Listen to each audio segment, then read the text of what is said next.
in the starlit village of Stargrove, 1925. A brilliant astronomer vanishes during a meteor shower, her groundbreaking discovery stolen from the observatory's shadows. Enter Miss Jane Marple, a sharp-eyed spinster whose quiet knitting hides a mind that unravels secrets, as whispers of rivalry, loyalty, and betrayal swirl among the assistant, the mentor, the janitor, and a cunning rival. Miss Marple follows a trail of chalk, dust, and hidden motives. Will she uncover the truth before the stars fade? A mystery of ambition and deception awaits. Chapter 1. The Night of the Meteors. The village of Stargrove lay nestled in a fold of the Devon moors, its thatched cottages glowing faintly under the moonless sky of August 1925. The Perseid meteor shower, a celestial spectacle, drew the villagers to the grassy common, where they spread blankets and tilted their faces skyward, murmuring in awe as silver streaks darted across the heavens. At the hill's crest, the Stargrove Observatory loomed, its great dome silhouetted against the star-strewn night. Within its stone walls, Dr. Evelyn Hargreaves, a woman whose name was whispered with reverence in astronomical circles, was to unveil a discovery that promised to redraw the maps of the stars. The village hall, adjacent to the observatory, buzzed with anticipation for her lecture, scheduled for 9:00 single quotes. Miss Jane Marple, visiting her nephew Raymond West for a quiet summer retreat, sat in the vicarage's modest parlor, her knitting needles clicking rhythmically as she worked on a pale blue scarf. The vicarage, with its rose-covered trellis and creaking gate, suited her taste for simplicity, though Raymond, a writer with a flair for the dramatic, found it quaintly dull. The fire crackled softly, casting shadows on the chintz curtains. When the door flew open and Raymond burst in, his scarf askew and his face flushed. "Aunt Jane," he gasped, "something extraordinary has happened. Dr. Hargreaves, she's vanished, right from the observatory, in the middle of the meteor shower."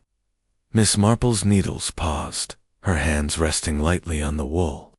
Her blue eyes, deceptively mild behind her spectacles, met Raymond's. "Vanished, you say?"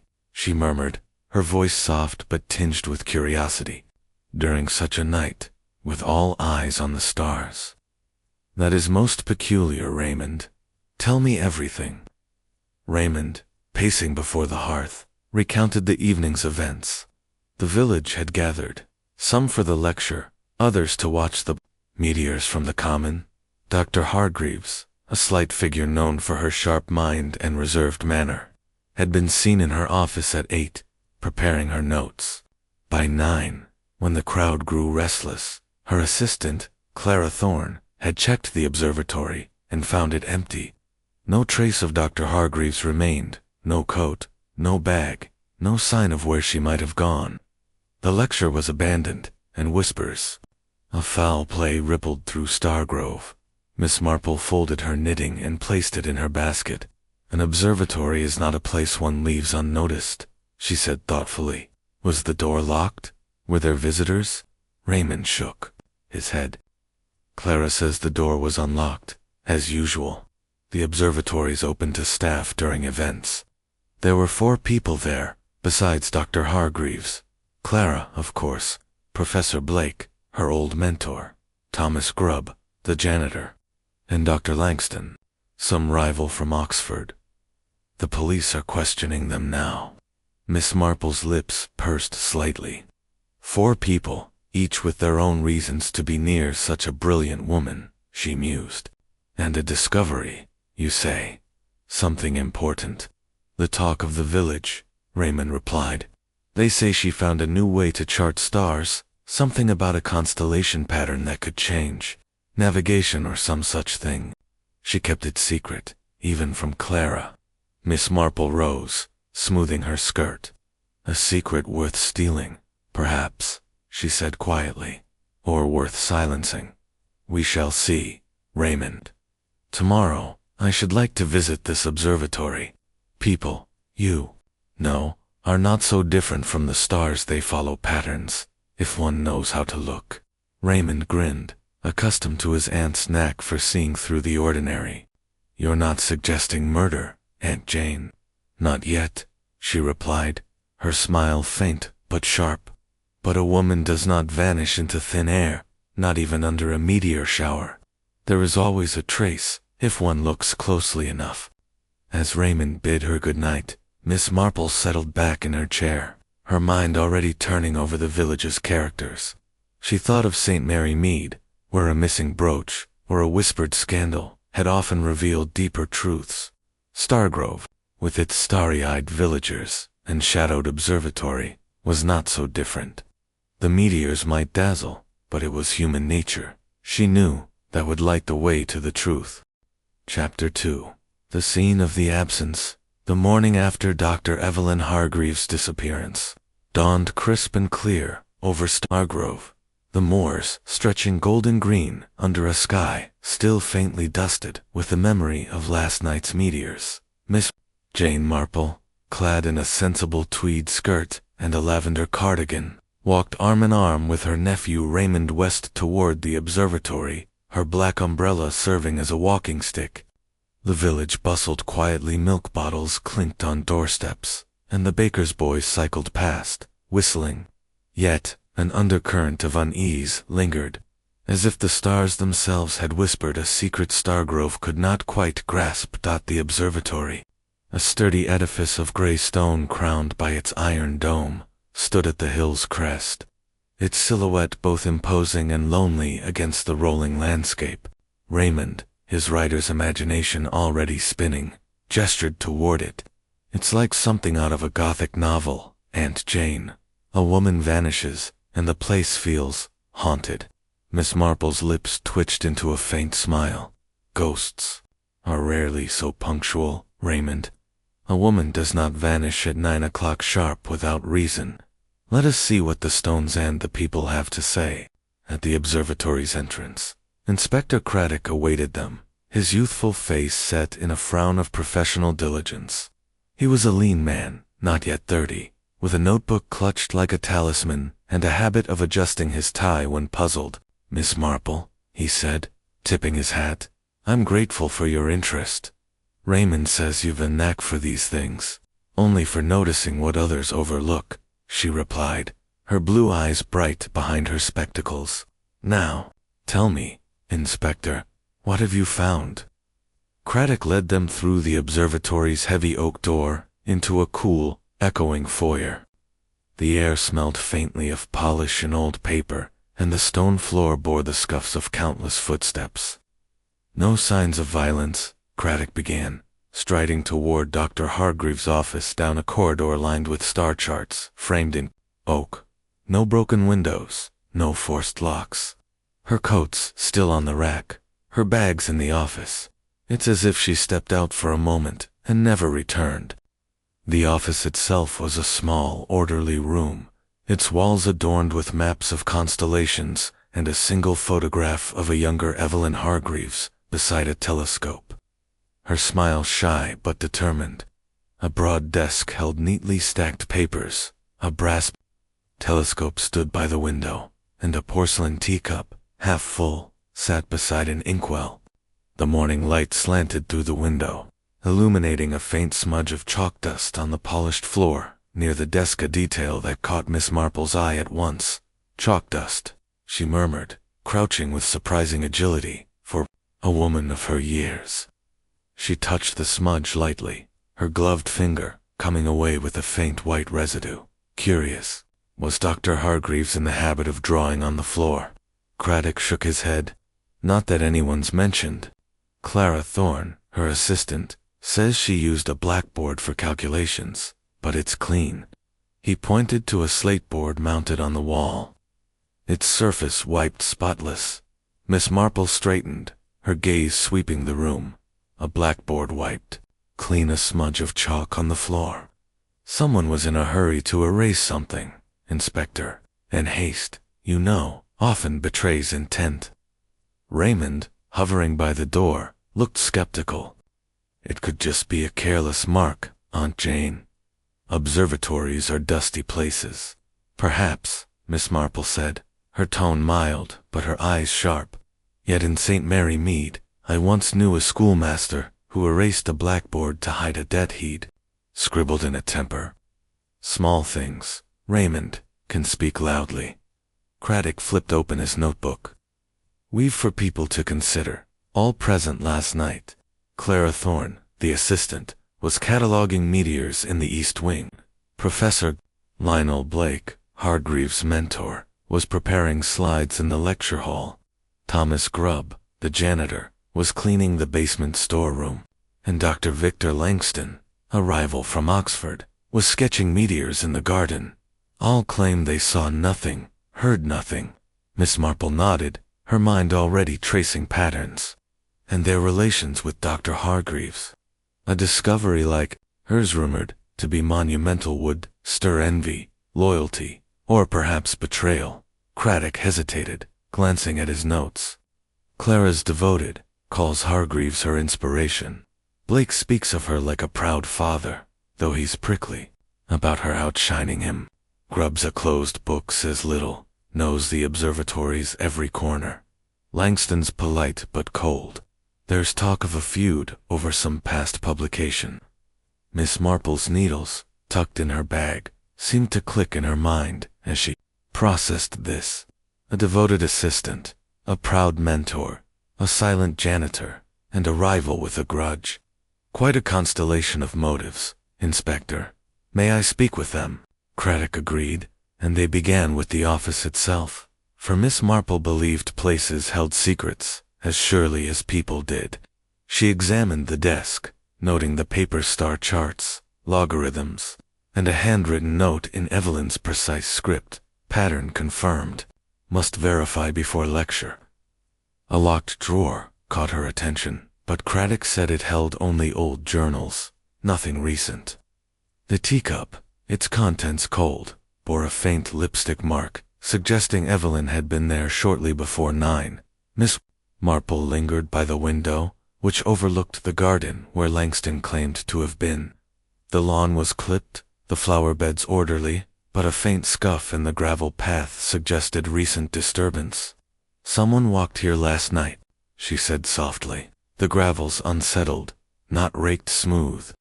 Craddock squinted at the path. Could be anyone's staff, visitors. The garden's open during events. True, Miss Marple conceded, but timing matters. A path disturbed at the right moment might point to the right person. They moved to the lecture hall, a cavernous room with tiered seats and a projector aimed at a blank screen. Professor Blake's slide trays were still there, neatly labeled, but one tray was slightly askew, as if handled in haste. Miss Marple touched it lightly. A man preparing a lecture would be meticulous, would he not? This tray suggests interruption. Raymond, growing restless, piped up. Aunt Jane, you're seeing clues in everything. A smudge, a tray, a bit of gravel, it's all so ordinary. Miss Marple's smile was patient. Ordinary things, Raymond, are the threads of truth. In St. Mary Mead, a misplaced teacup once led me to a thief. We must look at the ordinary with extraordinary care. Craddock led them next to the East Wing, where Clara Thorne had been working. The room was a maze of telescopes and logbooks, the air thick with the scent of ink and metal. A notebook lay open, filled with Clara's meticulous records of meteor trajectories timed until 11:45 p.m. She was here late, Craddock noted. Says she didn't see Hargreaves after 8. Miss Marple flipped through the notebook, her fingers pausing on a page where the ink smudged, as if written under stress. A steady hand falters, she thought. Devotion does not always mean innocence. The basement storeroom, where Thomas Grubb claimed to have been, was a dim, cluttered space, filled with crates of old equipment and cleaning supplies. The air was musty, and a single bulb cast harsh shadows. A broom leaned against a wall, its bristles worn, and a faint scent of tobacco lingered. Grubb smokes, Miss Marple noted silently, recalling his calloused hands. A man who cleans all night might see more than he admits. Finally, they stepped into the garden, where Dr. Langston had been sketching. The night-blooming jasmine scented the air, and a wooden bench faced the sky, a perfect vantage for meteors. A sketchpad left on the bench held only 3 drawings, each hasty and incomplete. A man sketching stars would be absorbed, Miss Marple mused. These are the work of distraction, not dedication. Craddock, growing impatient, adjusted his tie. It's a puzzle, Miss Marple. No footprints, no witnesses, no body. It's as if she dissolved into the night. Miss Marple's eyes twinkled. Not dissolved, Inspector. Hidden, perhaps, or taken. People do not vanish without purpose. We must learn why Dr. Hargreaves was so valuable and, to whom, as they left the observatory, the village clock struck noon, its chimes carrying over the moors. Miss Marple paused, gazing at the dome. An observatory watches the heavens, she said softly. But it is the earthly passions, ambition, envy, fear that we must watch now. In St. Mary Mead, a grocer once hid a theft behind a smile. Here someone hides a greater crime behind an alibi. Raymond, catching her tone, shivered. You think it's one of them, don't you?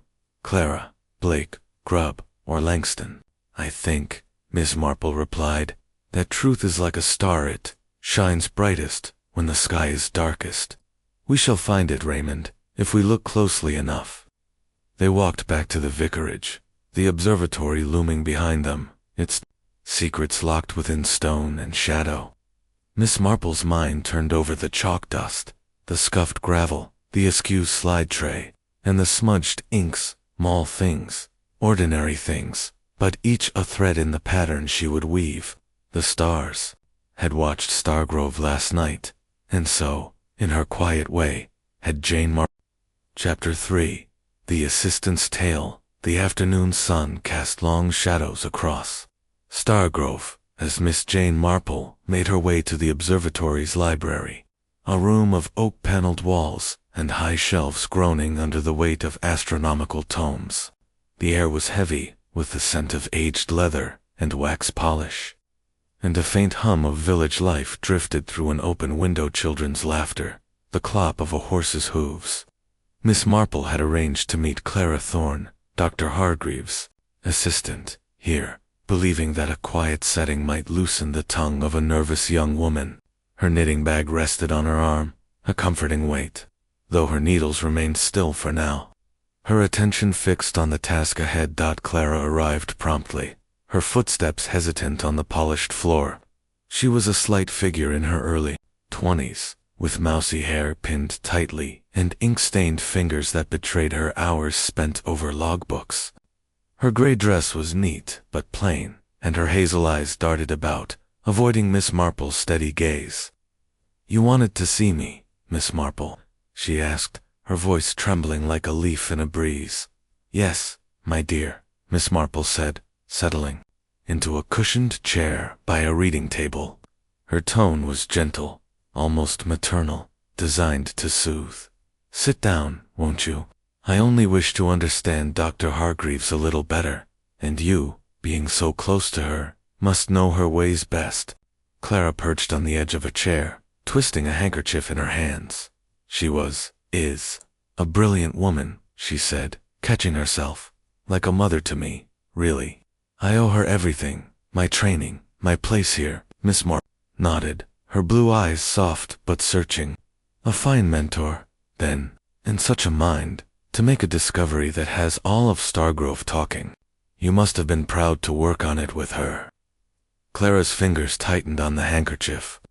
"Oh, I didn't work on it, not directly. Dr. Hargreaves was private about it. She said it wasn't ready to share, not even with me." A flicker of something hurt, perhaps, or resentment crossed her face, gone as quickly as it came. Miss Marple's smile remained encouraging. "How curious. In St. Mary Mead, I knew a seamstress who kept her best patterns secret, even from her apprentice. It caused such a fuss when the apprentice felt slighted. Did it trouble you, my dear, being kept in the dark?" Clara flushed, her hands stilling. No, I understood. She was protecting her work. It was important.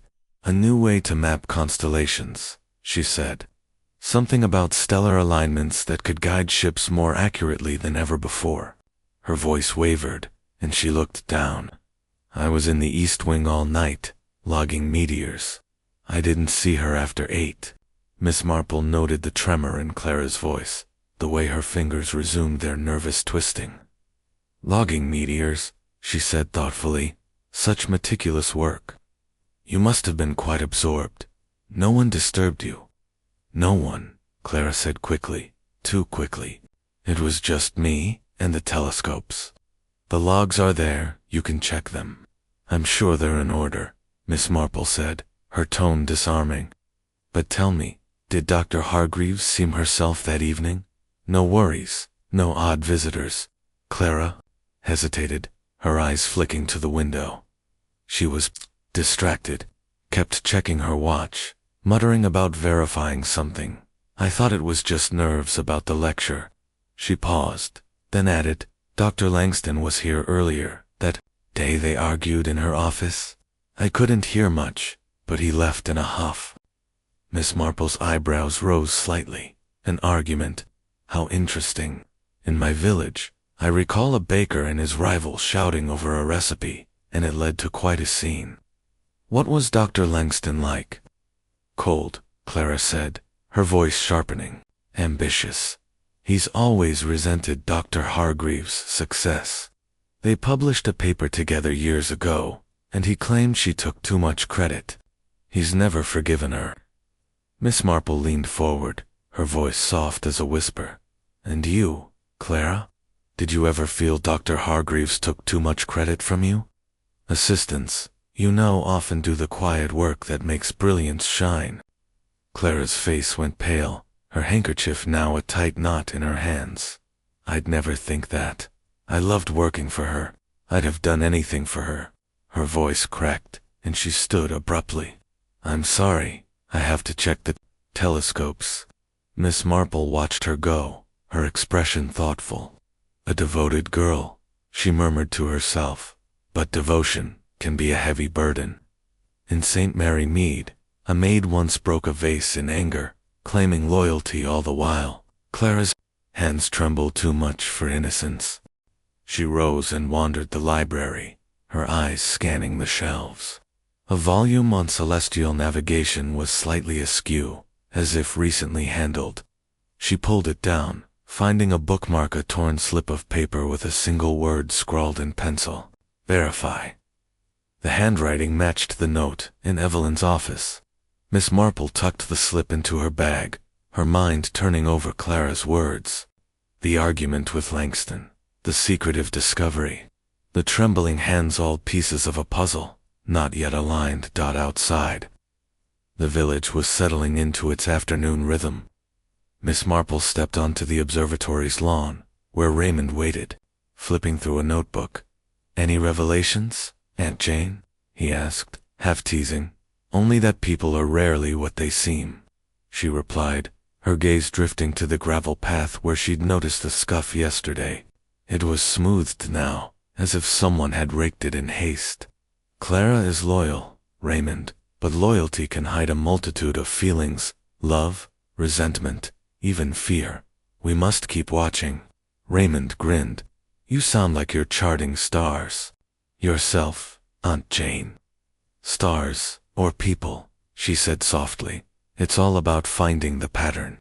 As they walked back to the vicarage, Miss Marple's mind lingered on Clara's nervous hands, and that single word, verify. A small word, but in St. Mary Mead, small words had unraveled great secrets. Chapter 4.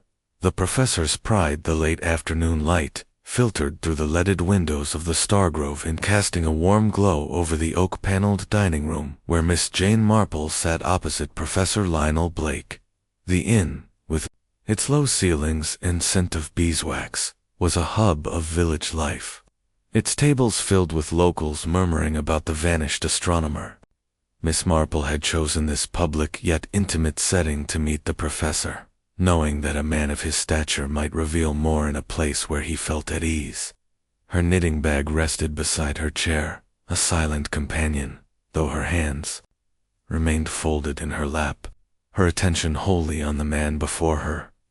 Professor Blake was an imposing figure, broad-shouldered and ruddy-faced, with a mane of white hair and a voice that carried the authority of a lecture hall. His tweed suit, though finely tailored, strained slightly at the buttons, and a gold watch chain gleamed across his waistcoat. He greeted Miss Marple with a hearty handshake, his eyes crinkling with a charm that felt practiced. "Miss Marple, is it Raymond's aunt, eh? A pleasure to meet someone with a keen mind, even if it's not trained on the stars." He chuckled, pouring himself a glass of brandy from a decanter on the table. "You're very kind, Professor," Miss Marple said, her voice soft and deferential, though her blue eyes missed nothing. "I'm only a simple woman from St. Mary Mead, but I find human nature as fascinating as your constellations. Dr. Hargreaves' disappearance has quite unsettled the village. You knew her well, I understand." Blake's smile faded slightly, though he recovered quickly. "Knew her. I made her, my dear lady. Evelyn was my brightest student at Cambridge Headstrong, mind you, but brilliant. Her work on stellar parallax was groundbreaking, thanks to my guidance." He leaned back, swirling his brandy. "Her disappearance is a tragedy, a blow to science." Miss Marple nodded, her expression one of polite interest. "A mentor's pride is a fine thing. In my village, I recall a choir master who spoke so of his protege, though he was less pleased when she sang better than he. Did Dr. Hargreaves' success ever overshadow your own?" Blake's hand paused on his glass, his eyes narrowing for a fraction of a second. "Overshadow? Nonsense. I was delighted by her achievements. Her discovery, this new constellation pattern, was a triumph of my teaching methods." His voice boomed, drawing glances from nearby tables. "I was in the lecture hall that night, preparing slides for her talk. I heard nothing, saw nothing. A pity, but there it is."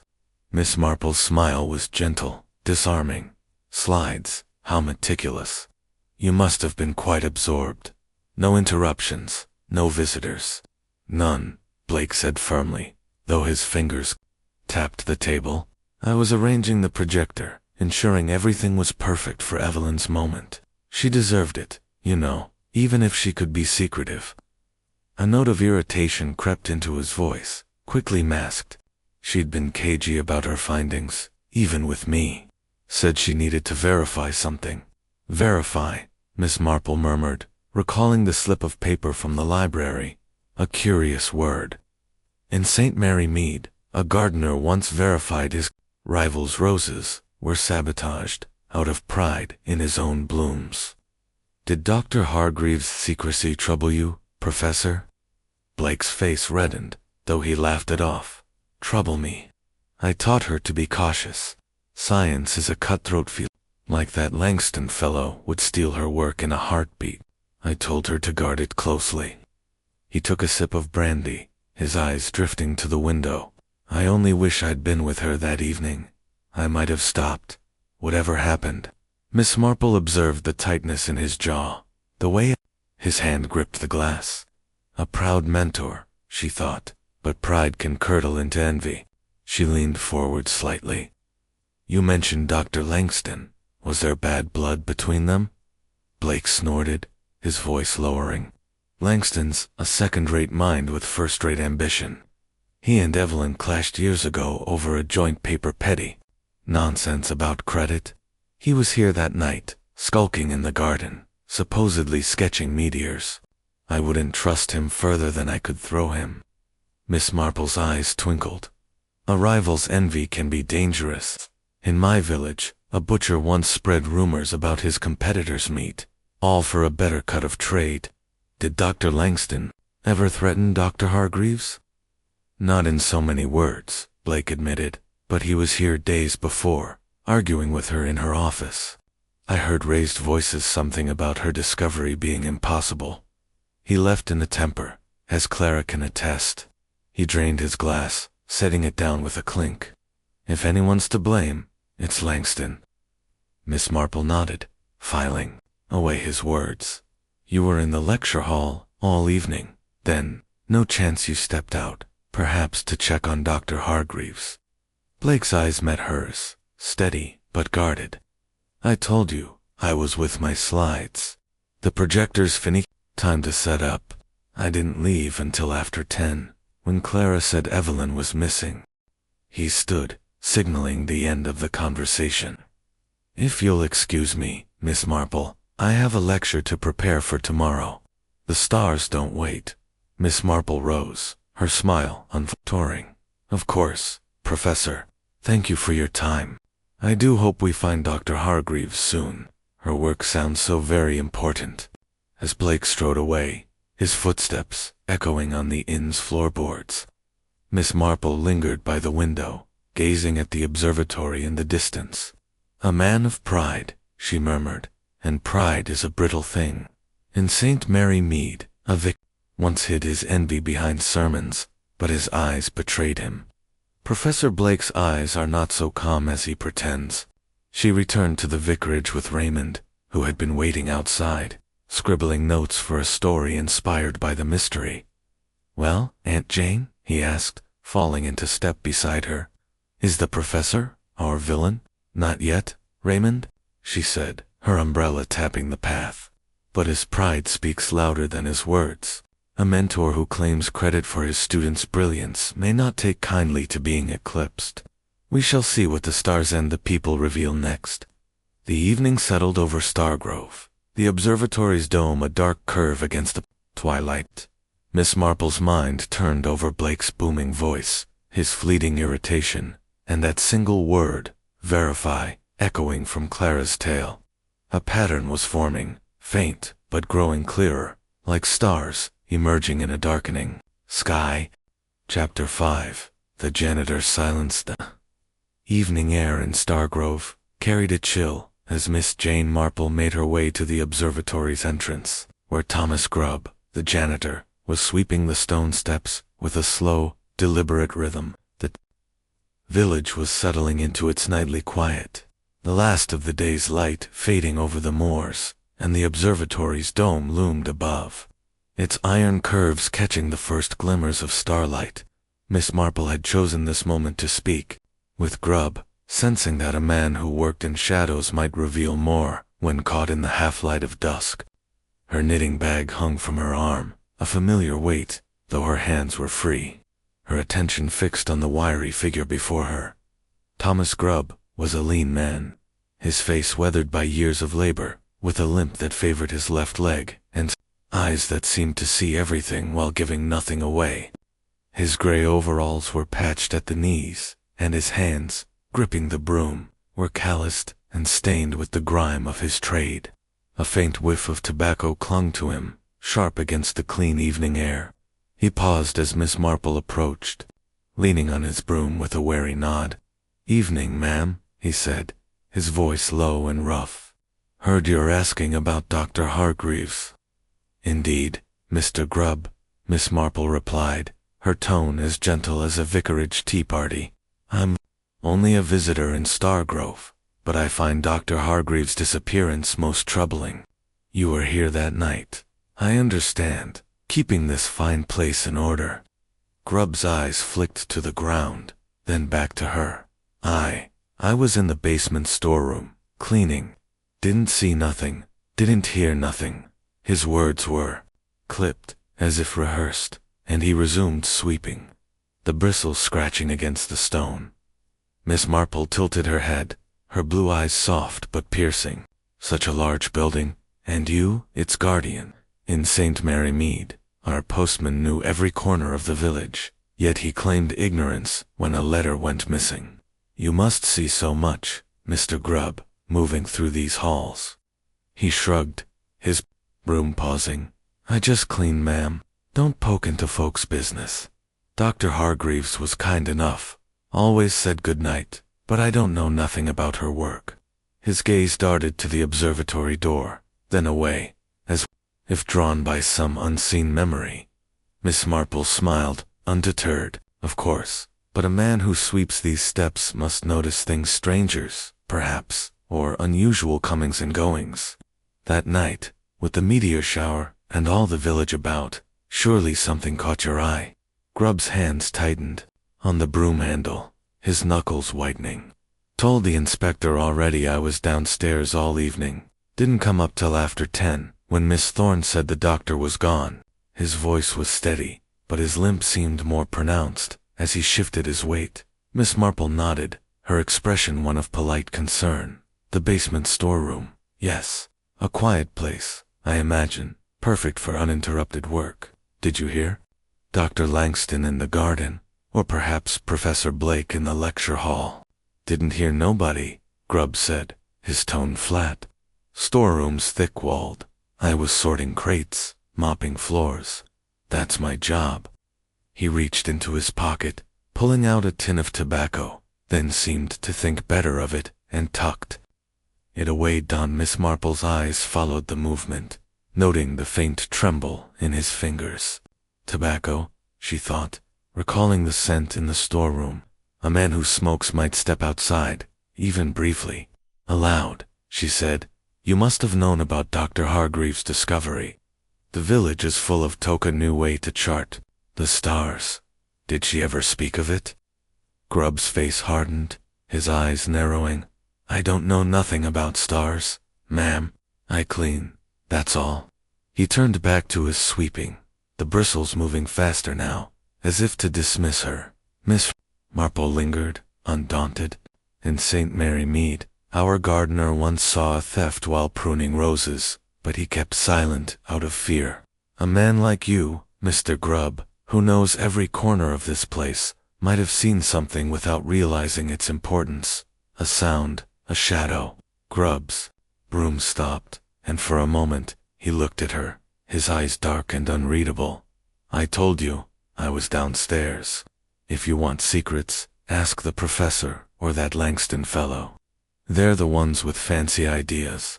He turned away, his limp more pronounced as he shuffled toward the door.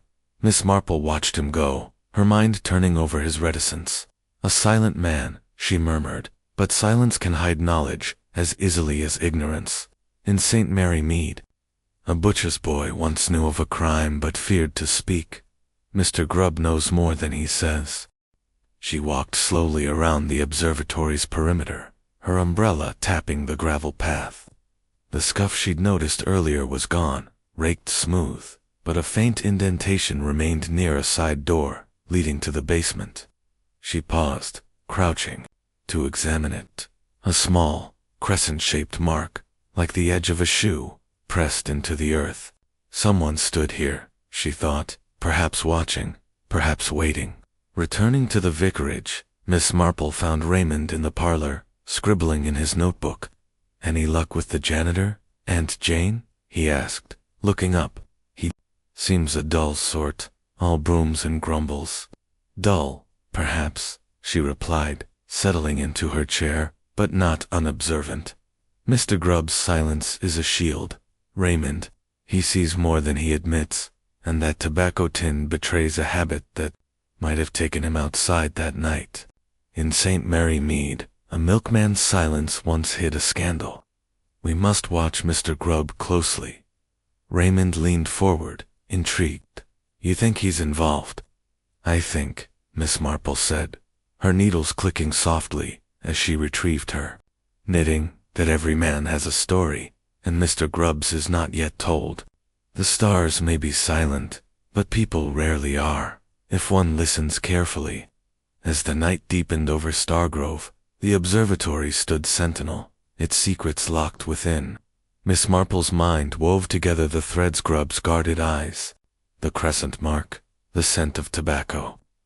A pattern was emerging, faint but persistent, like a constellation taking shape in the dark. Chapter 6. The rival's ambition. The Red Lion, an rambling establishment at the heart of Stargrove, hummed with the low murmur of evening patrons as Miss Jane Marple entered its taproom.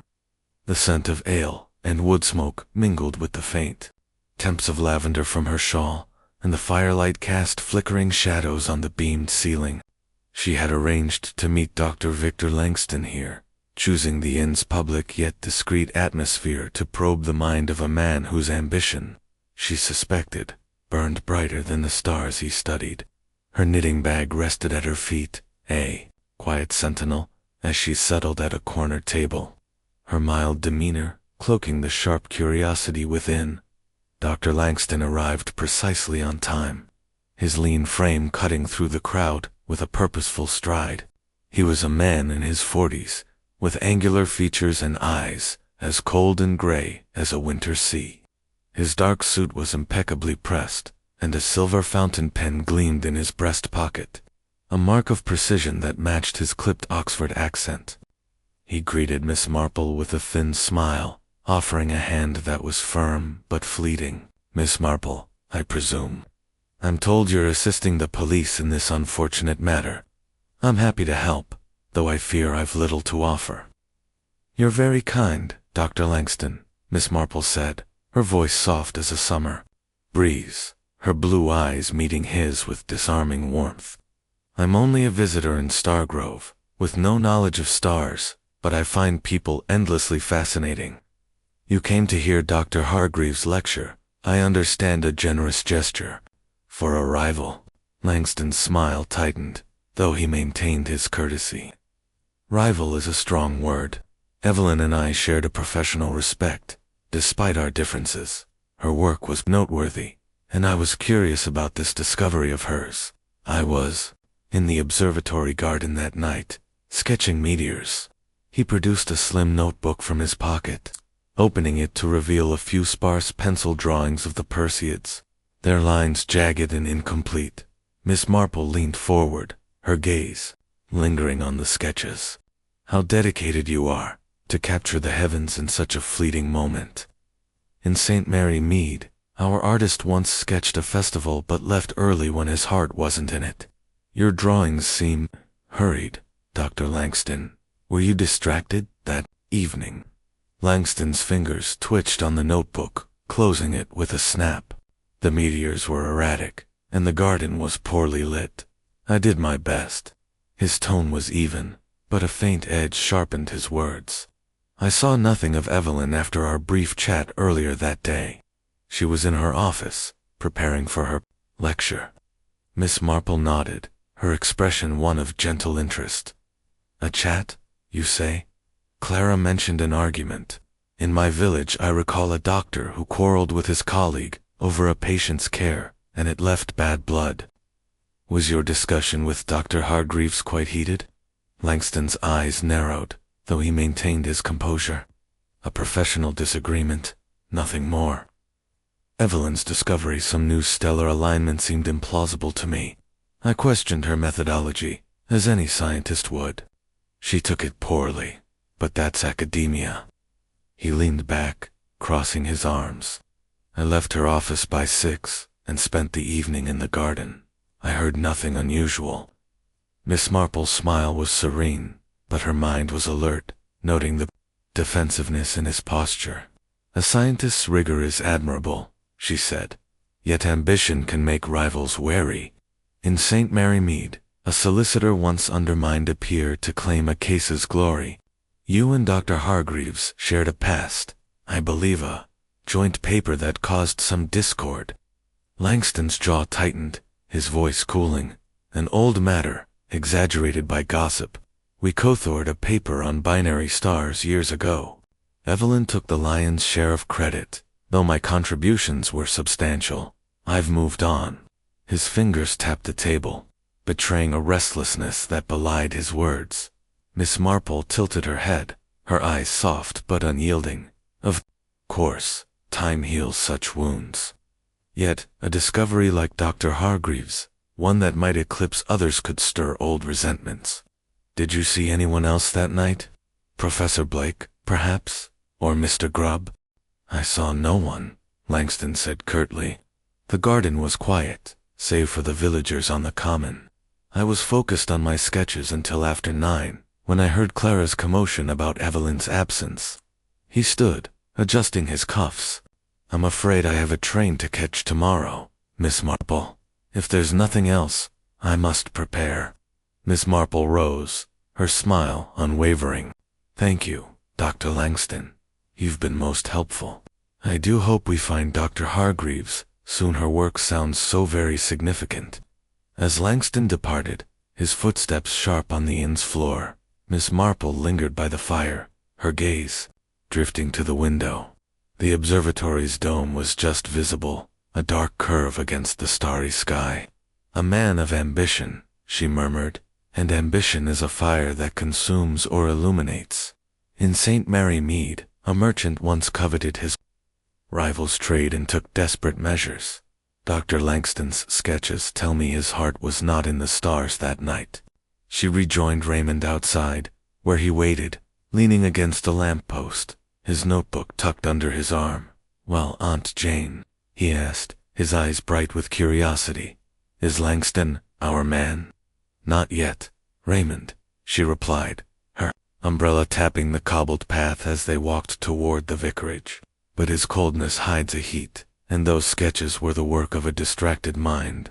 In St. Mary Mead, a painter's hasty canvas once betrayed his guilt. We must watch.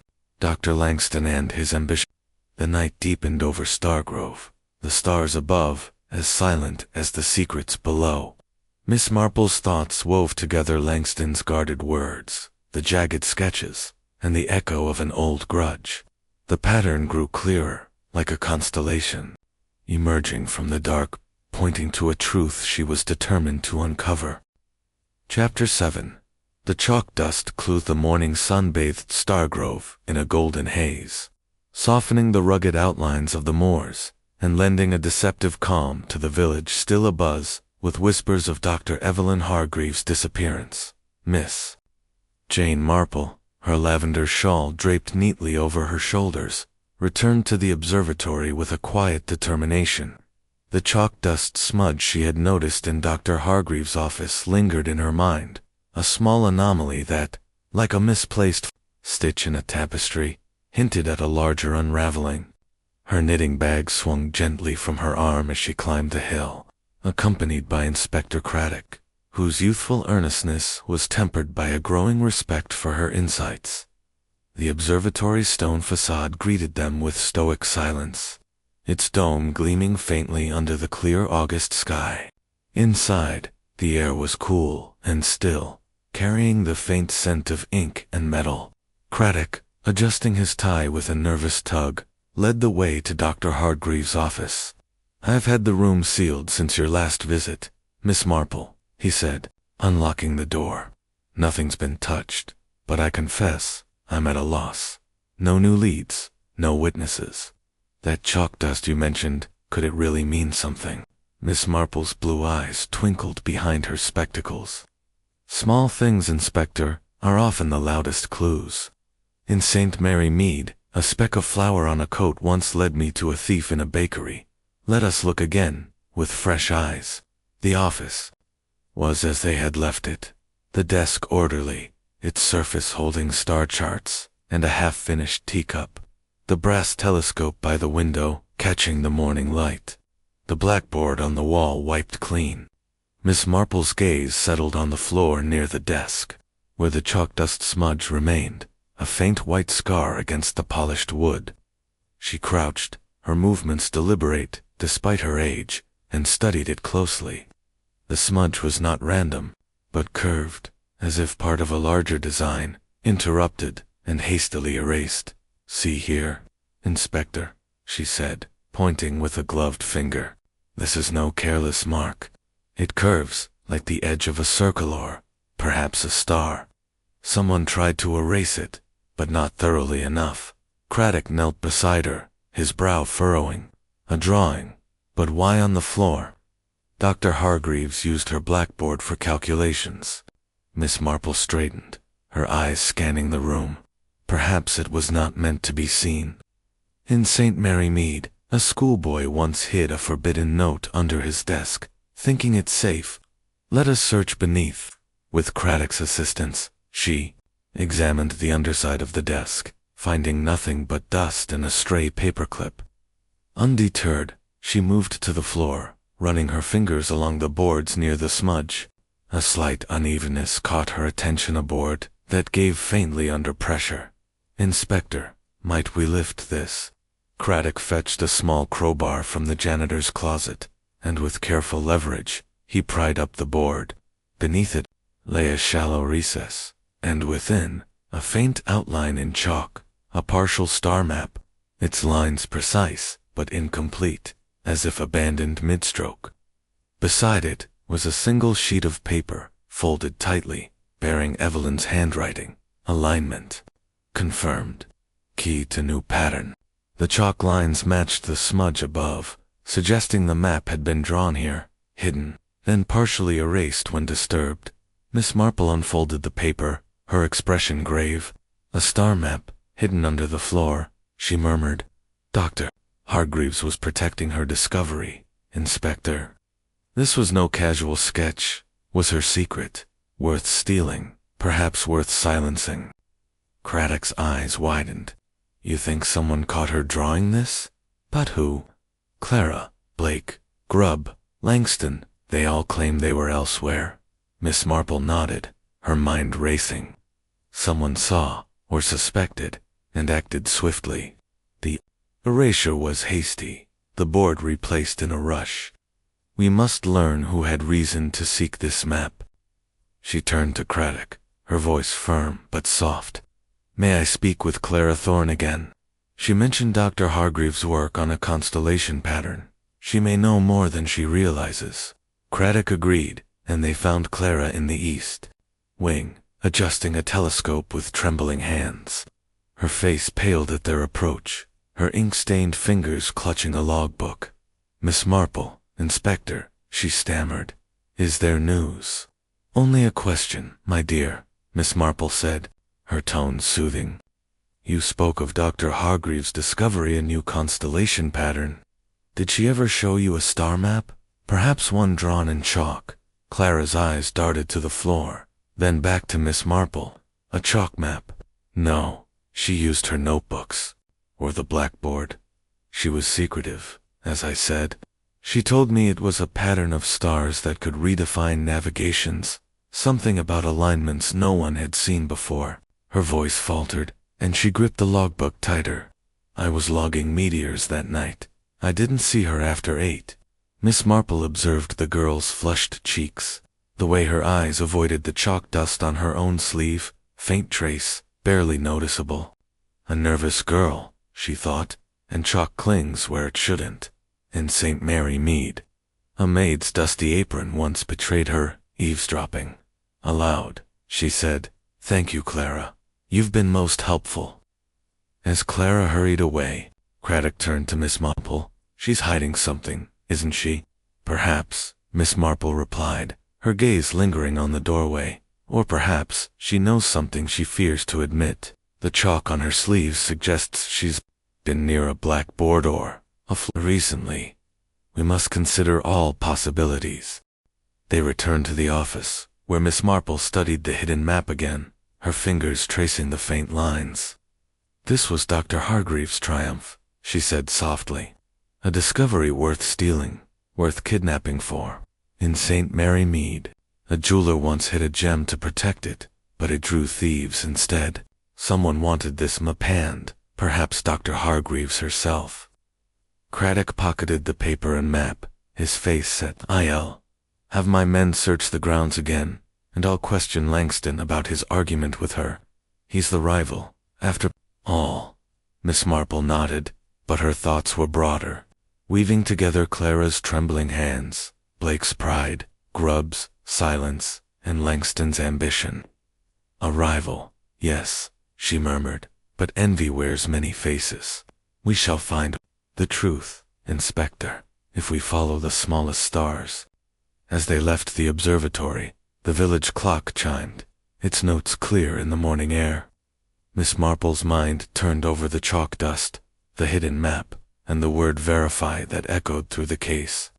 The pattern was sharpening, like a lens coming into focus, and she knew the truth was closer than it seemed.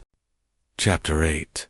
The village whispers. The late morning sun hung high over Stargrove, casting dappled shadows through the elms that lined the village lanes. Miss Jane Marple sat in the vicarage parlor, her knitting needles clicking softly as she worked. On her pale blue scarf, the rhythm a quiet counterpoint to the flurry of thoughts in her mind. The discovery of the hidden chalk star map had sharpened her focus, confirming that Dr. Evelyn Hargreaves' disappearance was no mere accident, but a calculated act tied to her groundbreaking work. Yet the truth remained elusive, hidden in the interplay of human motives, loyalty, pride, silence, ambition. To unravel it, Miss Marple knew she must turn to the village itself, for Stargrove, like her own St. Mary Mead, was a tapestry of gossip and observation, where secrets were rarely kept for long. Raymond West, her nephew, lounged by the window, flipping through a novel, but clearly distracted. "Aunt Jane," he said, glancing up, "you've been at that scarf for hours, but I'll wager you're not thinking of stitches. What's next? Another chat with Clara, or that icy Langston?" Miss Marple's blue eyes twinkled over her spectacles. "Not yet, Raymond. The observatory has told us much, but villages, you know, have voices of their own. In St. Mary Mead, the grocer's wife once overheard a plot at her counter. I think a stroll through Stargrove might prove enlightening." Leaving her knitting on the table, she donned her shawl and hat, her umbrella serving as both prop and tool for a lady of her years. Raymond, eager for distraction, joined her, and they set out into the village, where the air was thick with the scent of fresh bread and blooming honeysuckle. The high street was alive with activity. The blacksmith's hammer rang, children darted between cottages, and women exchanged news over garden gates. Yet an undercurrent of unease lingered. The mystery of Dr. Hargreaves vanishing a shadow over the sunlit day. Their first stop was the bakery, where Mrs. Pym, a stout woman with flour-dusted hands, greeted them warmly. "Miss Marple, Mr. West, come for a scone, have you? Terrible business about Dr. Hargreaves. Such a clever lady, gone without a trace." Her eyes gleamed with the relish of a born storyteller. Miss Marple smiled, accepting a warm scone wrapped in paper. "Terrible indeed, Mrs. Pym. The village must be full of talk. Have you heard anything unusual about that night?" Mrs. Pym leaned across the counter, her voice dropping to a conspiratorial whisper. "Well, now, I shouldn't say, but my Tommy's the delivery boy saw a motor car near the observatory. Late it was, after the meteor started. Not one of ours, mind you. Dark, sleek thing, parked by the lane, gone by morning." Miss Marple's eyebrows rose slightly. "A motor car? How curious. In St. Mary Mead, a strange bicycle once led us to a poacher. Did Tom see who was in it?" Mrs. Pym shook her head. "Too dark," he said, "but it wasn't local, that's sure. He thought it odd, with all the village on the common watching stars." She paused, then added, "There's talk Dr. Langston's got a car came down from Oxford in it. Fancy, they say." Miss Marple thanked her, tucking the information away like a skein of wool. As they left the bakery, Raymond grinned. "A motor car. Aunt Jane. That's a proper clue. Langston's looking guiltier by the minute." "Perhaps," Miss Marple said, her tone mild. "But we mustn't leap to the brightest star, Raymond. In St. Mary Mead, a stranger's cart once seemed suspicious, but it was only a Let us hear more." Their next stop was the post office, a cramped room smelling of ink and sealing wax, where Mr. Henshaw, the postman, sorted letters with a practiced flick. He was a wiry man with a sharp nose and eyes that missed little, and he greeted Miss Marple with a nod. "Heard you're helping the inspector, ma'am? Nasty business? Dr. Hargreaves vanishing. She was a regular here always, posting papers to London." Miss Marple leaned on the counter, her smile disarming. "A busy woman, Mr. Henshaw. You must see all sorts in your rounds. Did anything strike you about the observatory that day or—" Before Henshaw paused, a letter hovering in his hand. "Funny you ask. Few days back, I was delivering to the observatory, and I heard Dr. Langston and Dr. Hargreaves going at it in her office. Couldn't catch much, but he said something, like, 'You'll regret outshining me.' She told him to leave, sharp-like. He stormed out, face like thunder. Miss Marple's eyes narrowed slightly, regret outshining him. Strong words. In St. Mary Mead, a farmer once threatened his neighbor over a prize pig, and it led to mischief. Did you see Dr. Langston again? That night. Not him, Henshaw said, resuming his sorting. But I passed the observatory late, after 9, delivering a telegram. Saw Mr. Grubb by the side door, smoking his pipe. Looked jumpy, he did, kept glancing at the garden. Miss Marple nodded, her mind weaving this new thread into the pattern. Mr. Grubb, outside. How interesting. Thank you, Mr. Henshaw. A keen eye. As they stepped back into the street, Raymond's excitement was palpable. Grubb smoking by the side door. That's near your scuff in the gravel, isn't it? And Langston's threat, regret outshining me, sounds like a motive. Miss Marple's umbrella tapped the cobbles as they walked. Indeed, Raymond, but motives are like stars, many shine, but only one guides.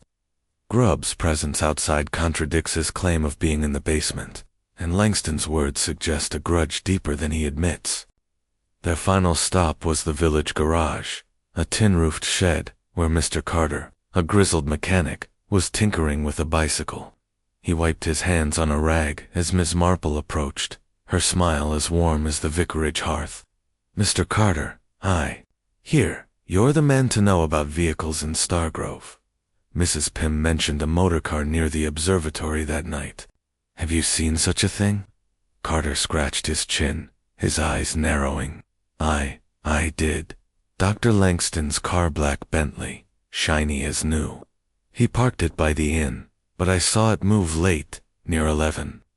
Headed up the lane by the observatory, then back before midnight. He looked rattled when I saw him next morning, checking the tires like he'd driven rough. Miss Marple's expression remained serene, but her mind raced. Dr. Langston, driving late, in St. Mary Mead, a late-night cart once carried stolen goods. Did you notice anything else about the car? Bit of mud on the fender, Carter said. Not local mudredder, like from the moors. Odd for a man who says he was sketching stars all night. Miss Marple thanked him, her thoughts now a constellation of clues. The motor car, Langston's threat, Grubb's pipe by the side door, the chalk map hidden under the floor. As they returned to the vicarage, Raymond was bursting with theories. It's Langston, isn't it? His car, his grudge, his ambition. Miss Marple settled into her parlor chair, retrieving her knitting. Langston's star burns brightly, Raymond, but we must not ignore the others. Grubb's silence, Clara's nerves, Blake's pride, they all twinkle in this sky. In St. Mary Mead, a gossip's tale once led to a murderer. These whispers point us closer, but the truth is still a step away. The village clock chimed noon, its notes drifting over the moors. Miss Marple's needles clicked, her mind weaving the whispers into a pattern that grew ever clearer, like stars aligning in the dusk. Chapter 9. The trap is set. The afternoon light waned over Stargrove, casting long shadows across the village as Miss Jane Marple sat in the vicarage parlor, her knitting needles paused in mid-stitch. The revelations from the village whispers, motor car in the night, Dr. Langston's threat. Mr. Grubb's pipe by the side door had woven a tighter net around the mystery of Dr. Evelyn Hargreaves' disappearance. Yet the truth, like a star obscured by clouds, remained just out of reach. Miss Marple knew that to catch a culprit, one must sometimes stir the waters, and she had devised a plan to do just that. Her blue eyes, sharp behind her spectacles, held a quiet resolve as she turned to Inspector Craddock, who stood by the hearth, his notebook open and his brow creased with anticipation. "Inspector," she began, her voice soft but firm, "we have learned much, but our quarry is cautious. The chalk map, the motor car, the overheard threats, they point to a deliberate act, but we need the guilty to reveal themselves.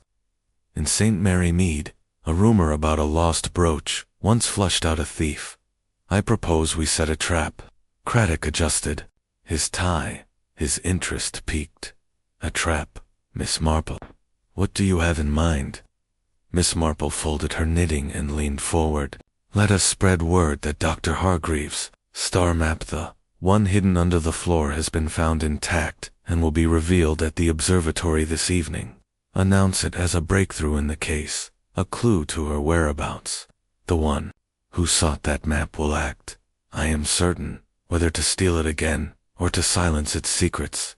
Craddock's eyes widened, then narrowed thoughtfully. Risky, but clever. It could draw them out Langston, perhaps, or even Grubb. But what if no one takes the bait? Miss Marple's smile was serene. Then we learned something else. Inspector, in St. Mary Mead, a silent trap once showed who trusted whom.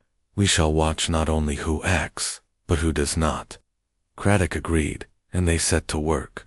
He dispatched a constable to the village, instructing him to let slip the news at the bakery, the post office, and the Red Lion in places where gossip spread like wildfire.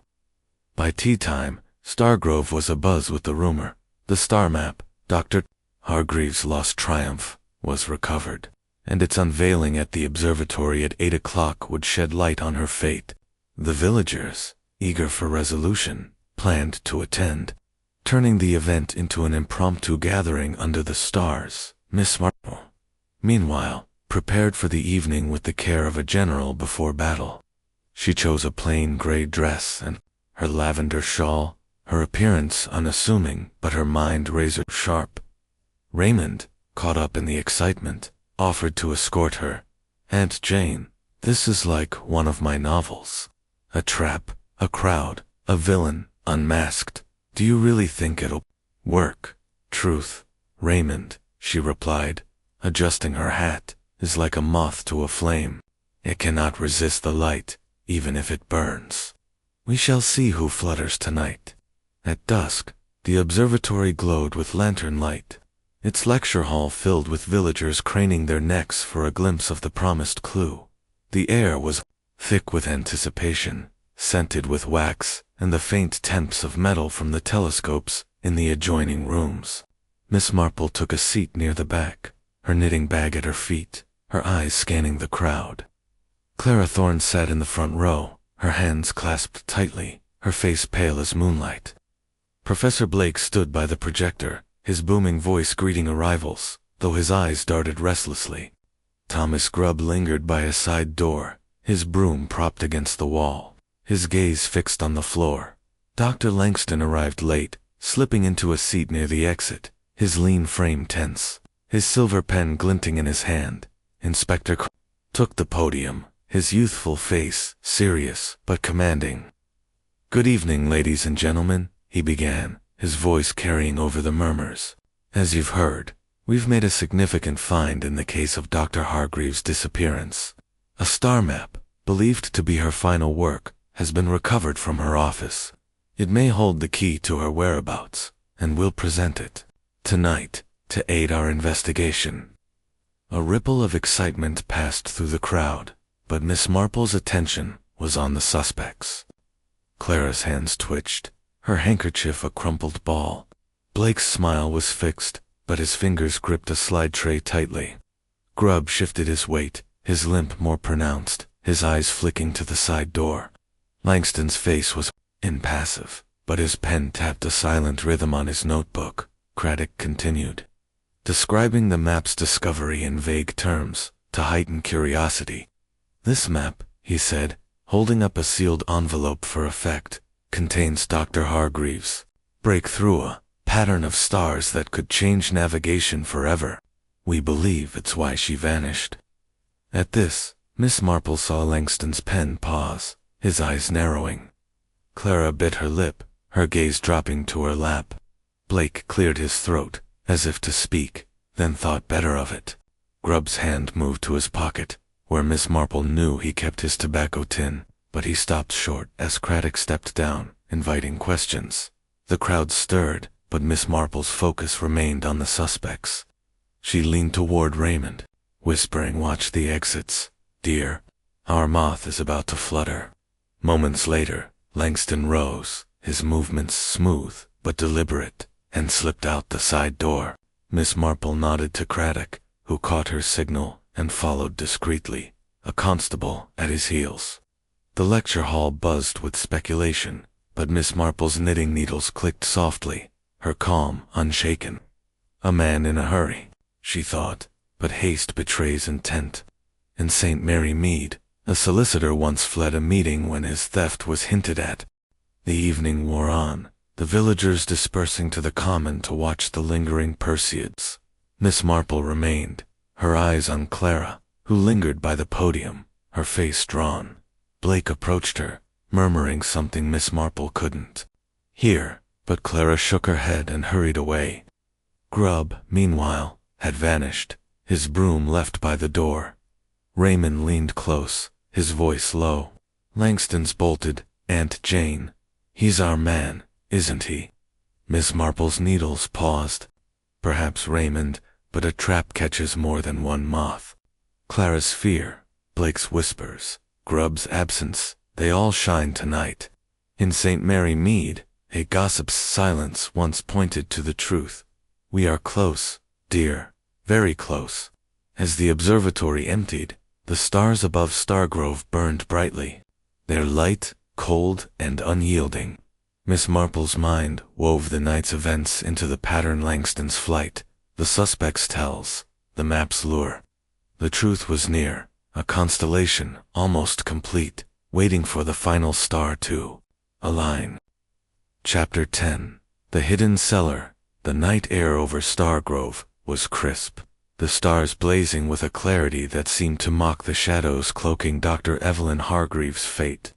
Miss Jane Marple stood just outside the observatory, her lavender shawl drawn tightly against the chill, her knitting bag a silent companion at her side. The trap she had set had worked. Dr. Victor Langston's abrupt departure from the lecture hall, following Inspector Craddock's announcement of the recovered star map, had confirmed her suspicions of his unease. Now, as the villagers dispersed across the common, their voices fading into the night, Miss Marple's mind was fixed on the next move, certain that Langston's flight would lead them closer to the truth. Inspector Craddock returned to her side, his face taut with urgency. A constable trailing behind. "Miss Marple," he said, his voice low. "Langston headed toward the moors. My man's tailing him, but he's moving fast, toward an old cottage on the edge of the village. I'm going after him. Will you stay here?" Miss Marple's blue eyes gleamed with quiet resolve. "I think, Inspector, I shall come along." In St. Mary Mead, a late-night chase once led to a poacher's lair. We must see where Dr. Langston leads us. Craddock hesitated, then nodded, recognizing the steel beneath her gentle demeanor. With Raymond West in tow, protesting mildly about the hour, they set off, following the constable's lantern-lit path across the moors. The ground was uneven, the heather brushing their ankles, and the distant hoot of an owl lent an eerie note to the pursuit. Miss Marple, her umbrella serving as a steadying rod, moved with surprising agility, her thoughts as sharp as the starlight above. The cottage came into view, a squat stone structure, its windows dark and its roof sagging under years of neglect. Once a shepherd's refuge, it was now little more than a ruin, its isolation making it a perfect hideaway. Craddock signaled for silence, and they crouched behind a low wall, watching as a faint light flickered inside. The constable whispered, "Langston went in not 5 minutes ago. No one else about." Craddock drew his truncheon, his voice a murmur. "We'll go in quietly. Miss Marple, Mr. West, stay back until I call." Miss Marple nodded, but her eyes were fixed on the cottage door, where a shadow moved briefly across the light. A man in hiding, she thought, but hiding what? In St. Mary Mead, a shed once concealed a stolen hoard. This cottage holds more than dust. Craddock and the constable approached, their footsteps muffled by the mossy earth. With a swift motion, Craddock pushed the door open, its hinges creaking in protest. "Police," he called, his voice cutting through the silence. "Langston, show yourself." A scuffle erupted inside, followed by a cry and the sound of wood splintering. Miss Marple, ignoring Raymond's whispered objections, edged closer, her umbrella raised like a shield. Through the doorway, she saw Craddock wrestling Langston to the floor, the constable securing his wrists. A lantern, knocked over in the struggle, cast wild shadows across a cluttered room, dusty crates, a broken chair, and a trapdoor in the corner, its edges freshly disturbed. Craddock hauled Langston to his feet, his face flushed with triumph. "What's this then? Hiding out here? Where's Dr. Hargreaves?" Langston, his suit disheveled and his cold eyes blazing, spat, "You've no proof of anything?" "I came to check this place, thought it might hold a clue." Miss Marple stepped into the doorway, her voice calm but piercing. "A clue, Dr. Langston? Or a secret you wished to keep?" In St. Mary Mead, a merchant once fled to a barn to hide his theft. That trapdoor suggests more than curiosity. Craddock followed her gaze, and with the constable's help, he pried open the trapdoor, revealing a narrow ladder descending into darkness. A faint sound, a muffled gasp, drifted up, sending a chill through the group. Craddock grabbed the lantern, now righted, and descended, his truncheon at the ready. Moments later, his voice echoed up, urgent but relieved. "Miss Marple, she's here. Dr. Hargreaves alive." Miss Marple's heart quickened, though her expression remained composed. She peered down as Craddock emerged, supporting a disheveled but unharmed Dr. Hargreaves. Evelyn was pale, her dark hair tangled, her wrists raw from ropes now cut away. Her eyes, though weary, held a spark of defiance as she stepped into the lantern light. "Victor," she said, her voice hoarse but steady, glaring at Langston. "You coward." Langston's face twisted, but he said nothing, his hands now cuffed. Craddock led Dr. Hargreaves to a crate, where she sat, accepting a flask of water from the constable. Miss Marple approached, her tone gentle. "Dr. Hargreaves, we're so relieved to find you. Can you tell us what happened?" Evelyn took a shuddering breath, her hands trembling as she clutched the flask. "Victor kidnapped me," she said, her voice gaining strength. "That night, he came to the garden, said he needed to talk. I trusted him foolishly. He used chloroform, and I woke here, tied up. He wanted my star map, my discovery. He planned to publish it as his own." Miss Marple nodded, her gaze shifting to a small desk in the cellar, visible through the trap door. It was littered with papers, copies of Evelyn's notes, star charts scrawled in Langston's hand. "A thief of brilliance," she murmured. "In St. Mary Mead, a clerk once copied a will to claim an inheritance. Dr. Langston, your ambition betrayed you."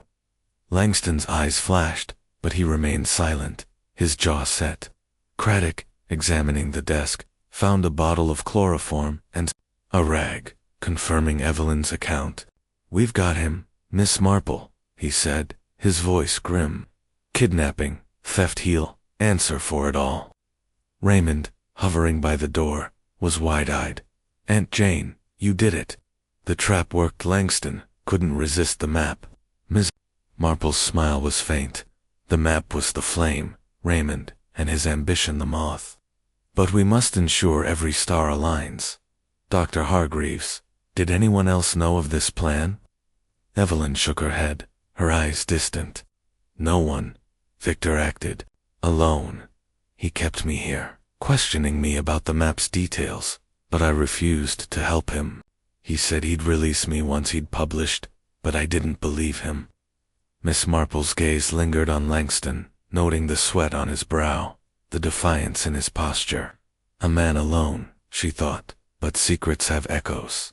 Clara's nerves, Blake's pride, Grubb's silence do, they shine elsewhere. Aloud, she said, "You're safe now, Dr. Hargreaves. Your discovery will shine as it should."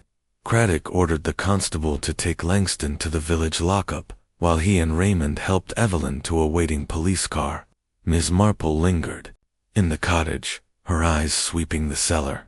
A faint smudge of chalk dust on the desk caught her attention, matching the mark in Evelyn's office. A final thread, she thought, tying the crime to its source. As they returned to Stargrove, the moors silent under the starlit sky, Miss Marple's mind was at peace, though not entirely still. The case was solved, but the human heart, she knew, held shadows even the brightest stars could not dispel. Chapter 11. The Confession. The Stargrove Police Station. A modest brick building on the village's edge stood bathed in the pale light of early dawn. Inside, the air was thick with the scent of ink, damp wool, and the faint temps of coal from a smoldering fire. Miss Jane Marple sat in a hard wooden chair in the interview room, her lavender shawl neatly folded over her arm, her knitting bag resting at her feet like a faithful companion. Across from her, Inspector Craddock paced, his youthful energy barely contained, while Dr. Victor Langston slumped in a chair, his wrists cuffed, his once impeccable suit now creased and stained from his scuffle in the cottage. The rescue of Dr. Evelyn Hargreaves had lifted a weight from the village, but the final threads of the mystery required weaving, and Miss Marple's calm presence was the needle to thread them. Craddock stopped pacing, his notebook open, his voice firm but tinged with triumph. "Dr. Langston, you've been caught red-handed. Dr. Hargreaves is safe. Your notes on her star map found chloroform in your hideout. It's over. Make it easier on yourself. Tell us the truth." Langston's cold gray eyes, which had once glinted with calculated ambition, now held a mix of defiance and resignation. He leaned back, his cuffed hands resting on the table, and for a moment, silence hung heavy. Then, with a sigh that seemed to deflate his lean frame, he spoke, his Oxford accent clipped but weary. "Very well, I'll tell you what happened. I took her." Miss Marple's blue eyes, soft yet unyielding behind her spectacles, studied him closely. "A wise choice, Dr. Langston," she said gently.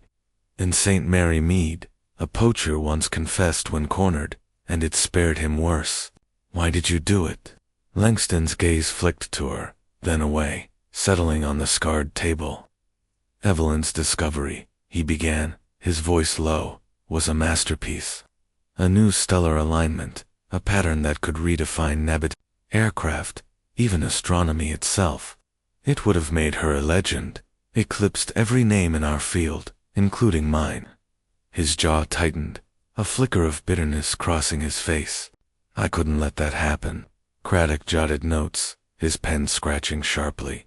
"So you kidnapped her to steal her work?" Langston nodded, his fingers twitching as if longing for his silver pen. "I'd heard rumors of her discovery. Months ago, when she invited me to her lecture, I saw my chance. I came to Stargrove days early, probed her about it. She was cagey, but I knew she was close to publishing. That night, during the meteor shower, I waited in the garden. I lured her out, said I needed to discuss a collaboration. She trusted me, the fool." His voice hardened, then softened. "I used chloroform, quick and quiet, and took her to the cottage on the moors. I meant to keep her there until I'd copied her notes, published the map as my own." Miss Marple tilted her head, her expression one of quiet sorrow. A brilliant mind, Dr. Langston, turned to theft. In St. Mary Mead, a solicitor once forged a will for profit, but his heart betrayed him in the end. "How did you know of the star map's hiding place?" Langston's eyes darkened, his voice dropping. "I caught her drawing it that evening, before the lecture. I'd gone to her office to press her again, but she was on the floor, sketching under the desk, hiding it like a child with a secret.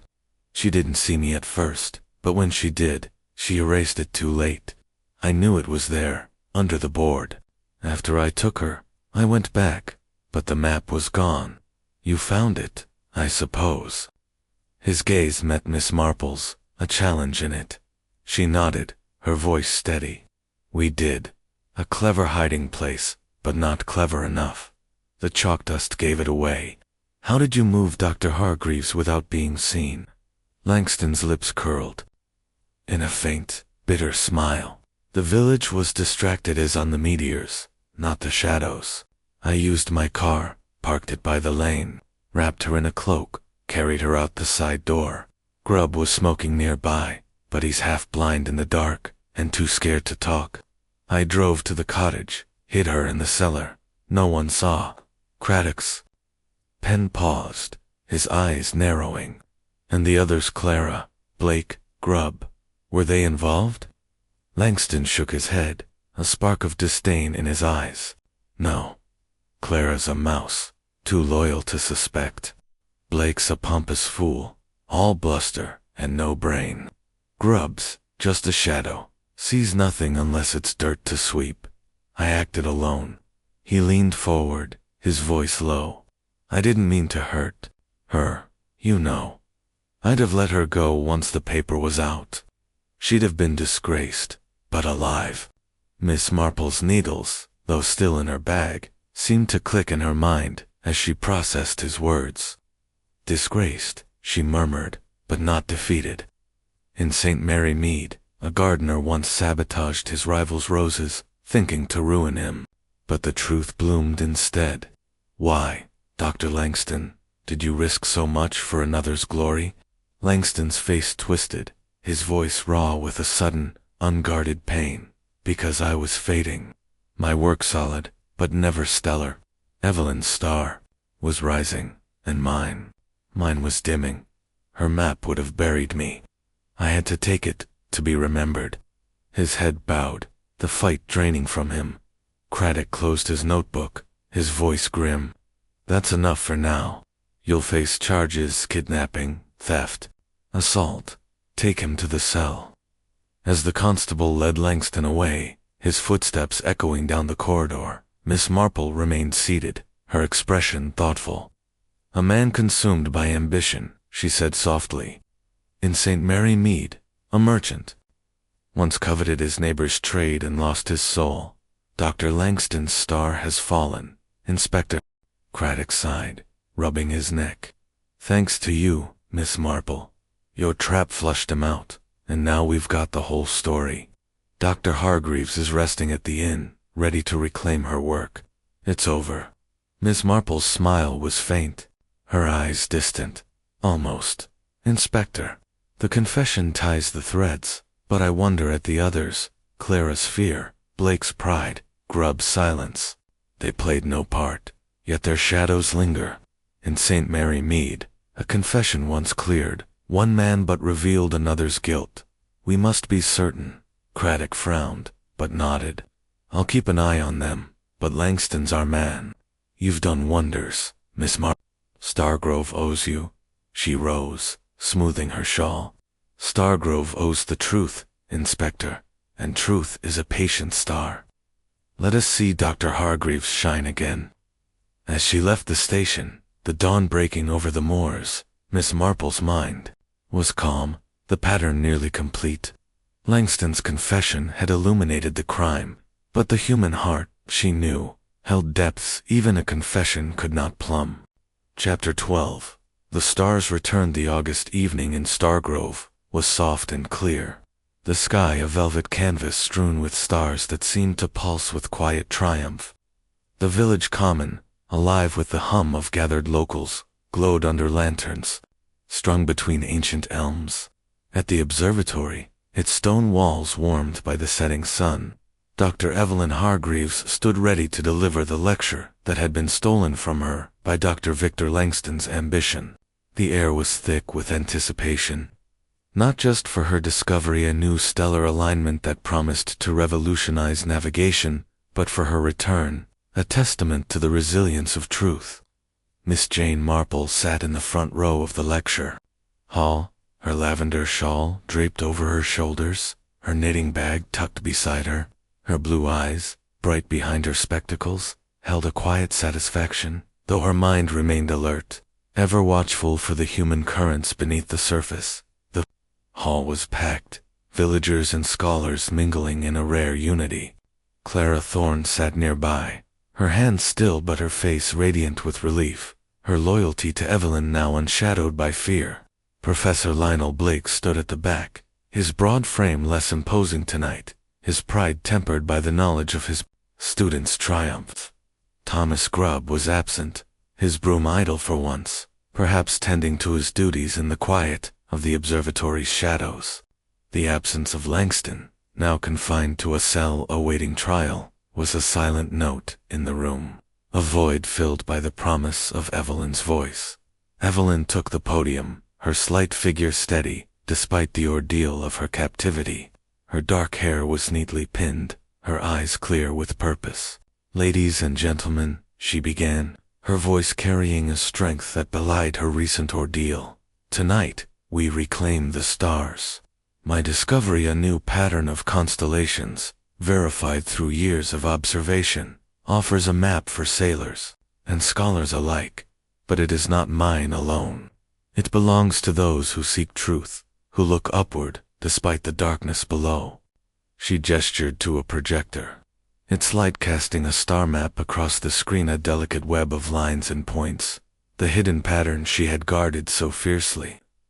The audience murmured in awe, scholars scribbling notes, villagers whispering of ships guided by new lights. Miss Marple watched, her lips curving into a faint smile. A brilliant mind, she thought, and a heart that endured. In St. Mary Mead, a widow once reclaimed her garden after a storm. Dr. Hargreaves reclaims the heavens. As the lecture ended, applause thundered, and Evelyn stepped forward, her gaze seeking Miss Marple. She approached, her hands clasped in gratitude. "Miss Marple," she said softly, "you saw what others missed. Your trap, your questions, they brought me back. This lecture is as much your victory as mine." Miss Marple's smile was gentle, her voice soft as a vicarage breeze. "Nonsense, my dear. I only listened to what the village and the stars had to say.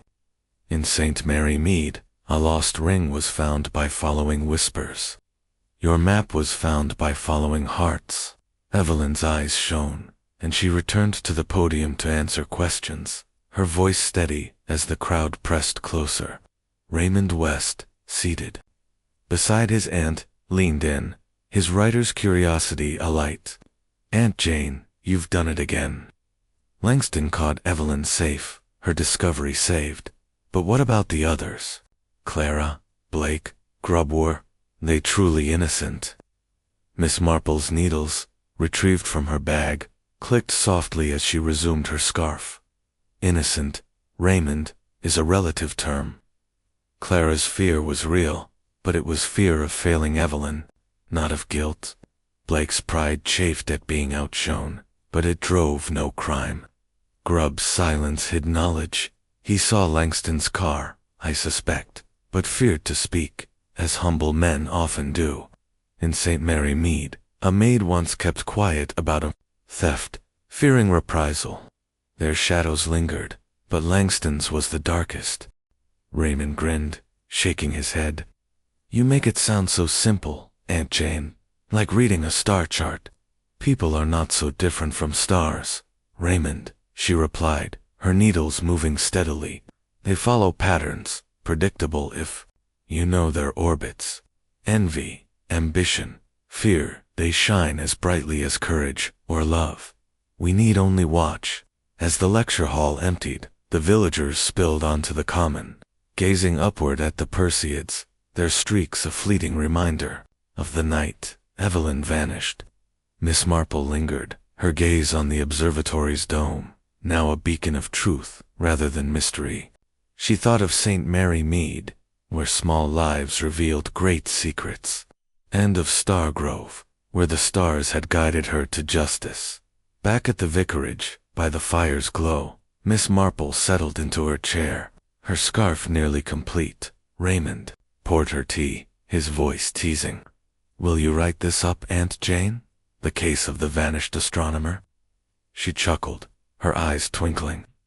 "Leave the writing to you, dear. I prefer my knitting and my watching. The stars will tell their own story, and so will Stargrove." The fire crackled, the night outside alive with light. Miss Marple's needles clicked, a quiet rhythm against the vastness of the sky, where truth, like a star, shone steady and eternal.